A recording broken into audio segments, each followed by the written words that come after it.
Welcome friends. So we were discussing Carney's method, and in that we were discussing one numerical which we have already solved using moment distribution method, and we have already analyzed it using beam element analysis. So we know the answers, we know the end results. Let us analyze it using Carney's method, and at the end of this lecture I want you to get yourself in a position to decide the selection of a particular method for analysis.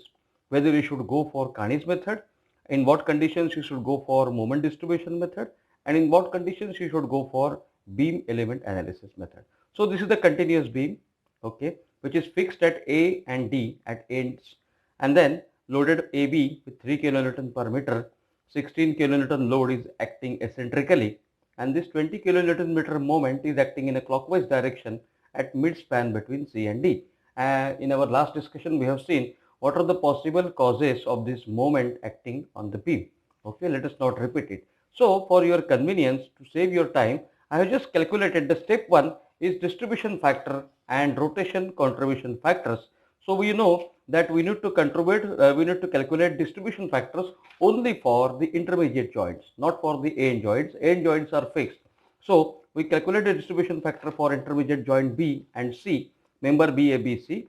We calculate relative stiffnesses as we have calculated in our moment distribution method. We take the total relative stiffness of a particular joint. We take the total relative stiffness of a particular joint, and then we calculate the distribution factor, that is relative stiffness of a member divided by total relative stiffness of the joint is the distribution factor. Relative stiffness of the member divided by total relative stiffness of the joint is called as distribution factor. We know the summation of distribution factors at a joint should be equal to 1, and at the end we calculate one more thing in our Carney's method, that is rotation contribution factor, which is minus 0.5 into distribution factor. Now my simple question to you is, what shall be the total of rotation contribution factors at a particular joint? The total of distribution factors at a particular joint is 1. So what shall be the total of rotation contribution factors at a particular joint? Yes. Any one of you? I am waiting for your answers. Okay. Yes, correct. Correct. It is minus 0.5, because rotation contribution factor is minus 0.5 into distribution factor. The summation of distribution factor at a joint should be equal to 1. So summation of rotation contribution factors at a joint should be equal to minus 0.5. We can just verify it over here. If there are 2 members, these 2 members will contribute to minus 0.5. If there are 3 members, these 3 members will contribute to minus 0.5. Now the next step, step 2, is calculation of fixed end moments. We all know the formulae for fixed end moment. We have dealt with it number of times up till now. So very simple. We have calculated the fixed end moments for AB, BA, BC, CB, CD and DC. These are the fixed end moments for my Carney's method, for the beam given in Carney's method. Now next step is drawing Carney's boxes and carrying iterations for Carney's method. Carney's boxes and iterations for Carney's method. Okay, let us understand that step. I know the rotation contribution factors. I know the fixed end moments, which is already known to me, how to calculate the fixed end moments, how to calculate the rotation contribution factors. That is already known to me. Now Carney's boxes. Now for Carney's boxes,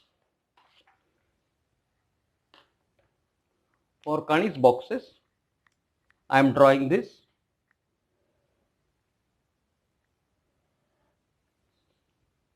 This is my joint A, this is my joint D, this is my joint B, this is my joint C.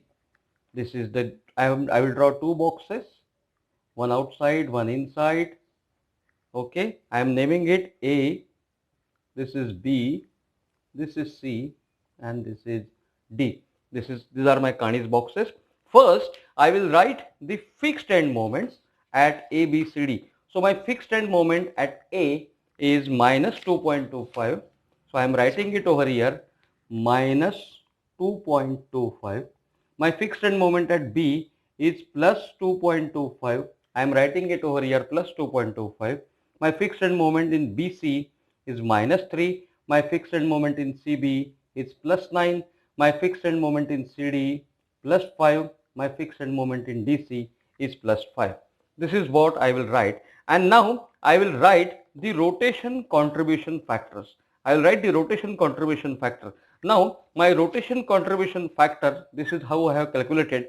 For member BA is minus 0.235. So I am writing minus 0.235.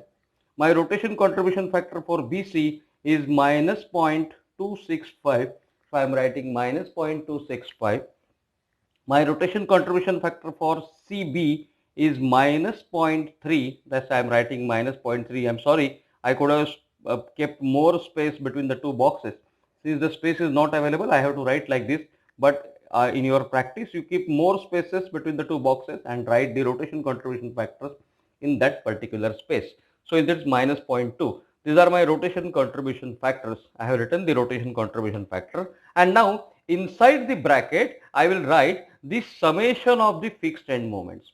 Inside the inner box, I am writing the summation of the fixed end moments. The summation of these two fixed end moments comes out to be minus 0.75. Minus 3 plus 2.25, it is minus 0.75. Summation of these two fixed end moments is plus 14. That I am writing inside the boxes. So I have drawn the boxes. Outside the box on the beam, I have written the fixed end moments. Inside the boxes, inside the inner box, I have written the summation of the fixed end moments at that particular joint. And in between the two boxes, I have written the rotation contribution factor. I told you I kept lesser space. That's why I have to write it like this. In your practice, just keep more spaces. I am going to upload this numerical, okay, with proper notations and proper writing so that you will understand. At present, understand this. These are the rotation contribution factors which I need to write between the two boxes. So this is step 3, that is Carney's boxes. This is my step 3, that is drawing Carney's boxes.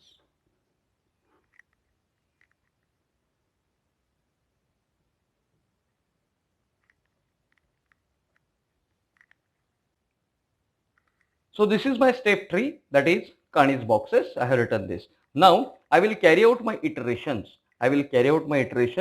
Okay, and I am going to write my iterations over here. I am carrying out my iterations. Iteration 1. Now for iteration 1, I am carrying out my iteration. For iteration 1, at the end supports, since end A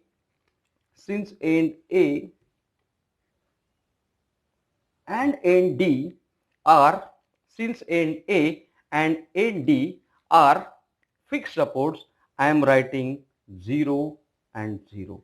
End A and end D are fixed supports, and that's why I am writing 0 and 0. I am just plotting it from B downwards, C downwards.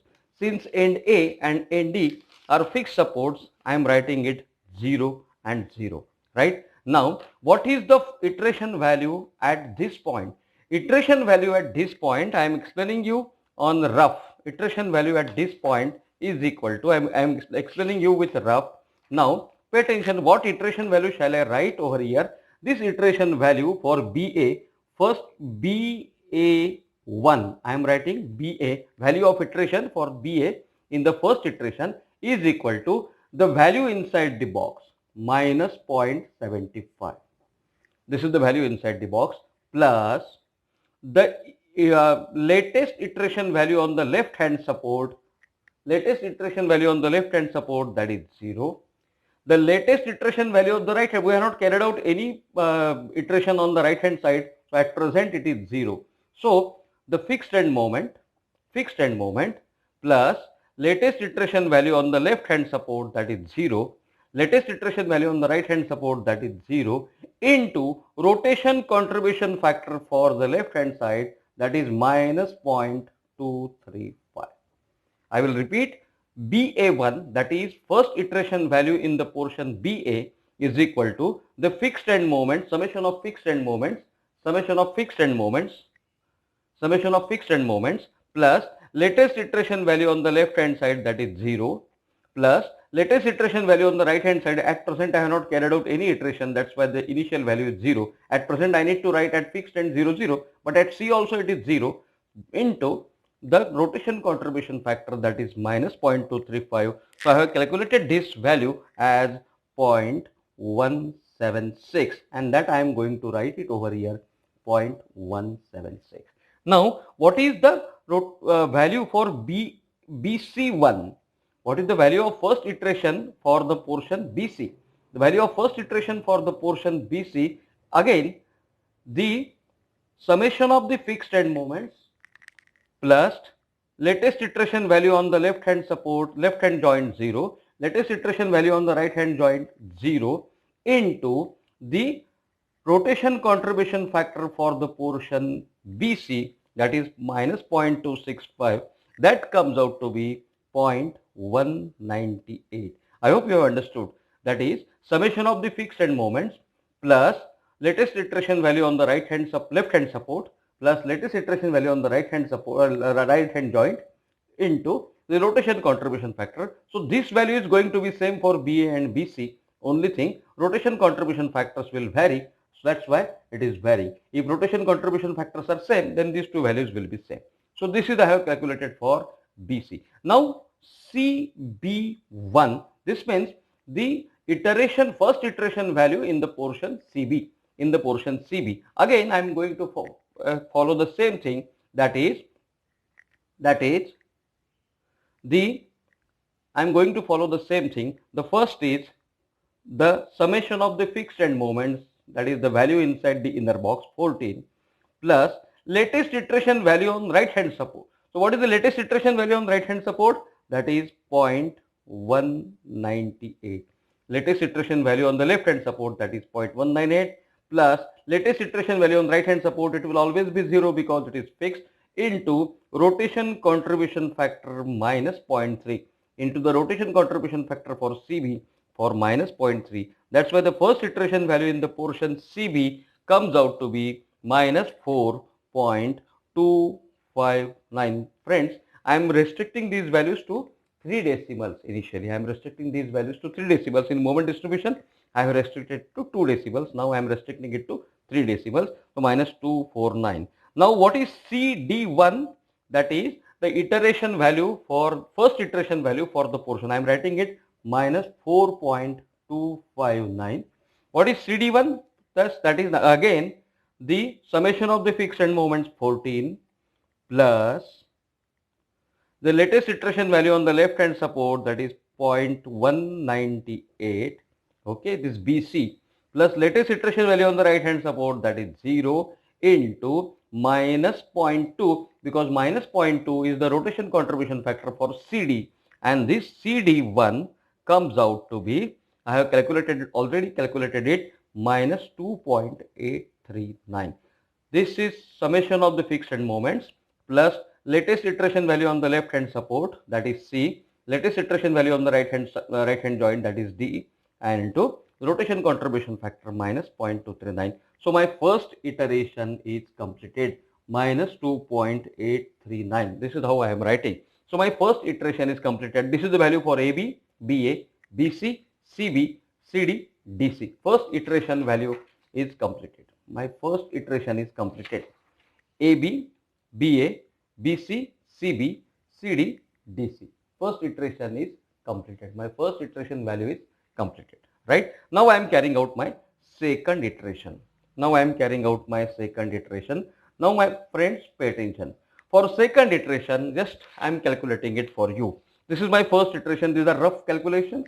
Okay. My second iteration BA2, that is second AB is 0, DC is 0, because these are fixed supports. What we need to do when the supports are hinge supports, that we will discuss tomorrow.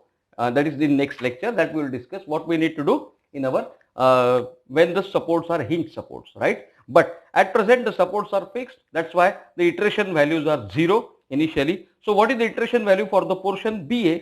Second iteration value for the portion BA I am writing. Again the formula is same.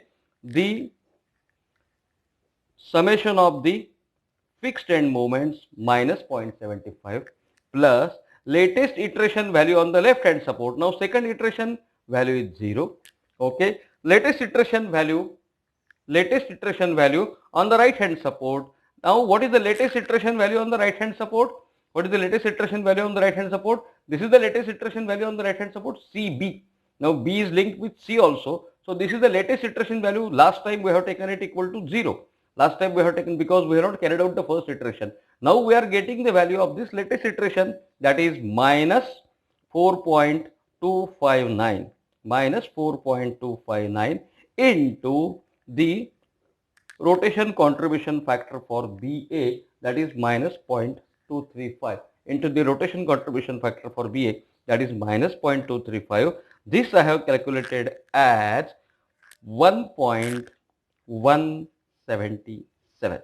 This I have calculated as 1.177. Last time both the values were 0 because we have not calculated anything, but this time for the second iteration, the latest iteration value on the left hand support is available for us. Latest iteration value for the left hand support is available for us, and that is why I am writing 1.177. I hope you have understood. Now I am calculating for BC2.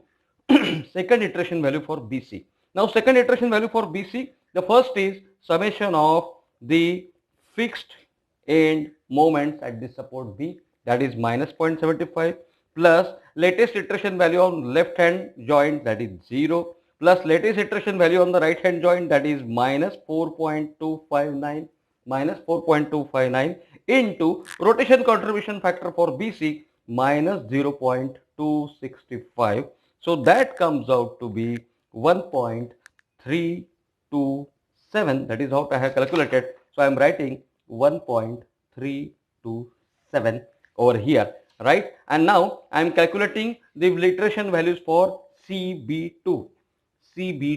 Again, the formula is CB2. What is the formula? This summation of the fixed end moments 14.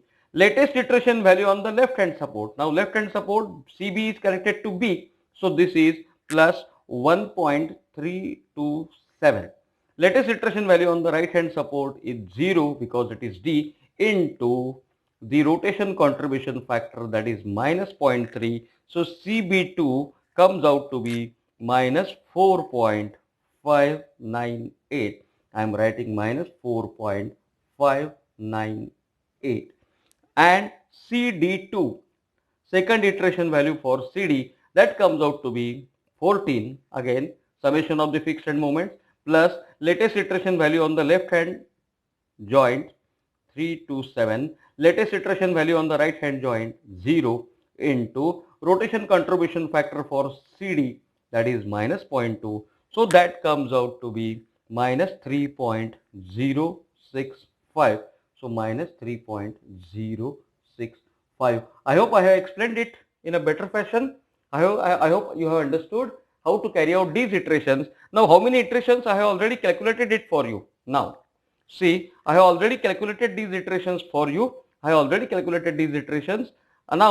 how many iterations I need to carry? I need to carry the iterations till the immediate iterations give me the same value. So I have found the fourth iteration and fifth iteration has given me the same value like this. And once I get these values, what should be done next? What should be done next is that I have to calculate the end moments. In which first I will write the fixed end moments, and then I will write these end values. Whatever I have received in the fifth iteration, the two values are similar. I have to carry out the iterations till the two values are similar. I have to write it twice. Why twice? I will explain. What is the logic behind writing these values twice? And then I have to crisscross. Second value I have to crisscross, and then I have to add all these values to get my final end moments. Second value I have to crisscross. Why I need to write it twice and why I need to crisscross the second value, that I will explain you immediately after this video. In our discussion I will explain it, right? And then I have to add all fixed end moments, these two values plus this crisscross value to get MAB. I have to add all the fixed end moments plus these two values plus this crisscross value to get the end moments. What is the check? MBA plus MBC should be equal to 0. That is our standard equation says we have taken this check always. So this is the check we have held. MCB plus MCD is equal to 0. This is the check we are getting. MDC and MAB can have the values, and these are having the values. And after these values, we can directly plot the bending moment diagram. So friends, I hope that you have understood the Kani's method. In our next discussion, we will discuss how to take into account the effect of hinge support and how to analyze a frame by Kani's method, frame with side sway. I hope I have explained you the concept of side sway in our moment distribution method. So we will analyze the concept of frame with side sway in our next discussion on Kani's method. Thank you.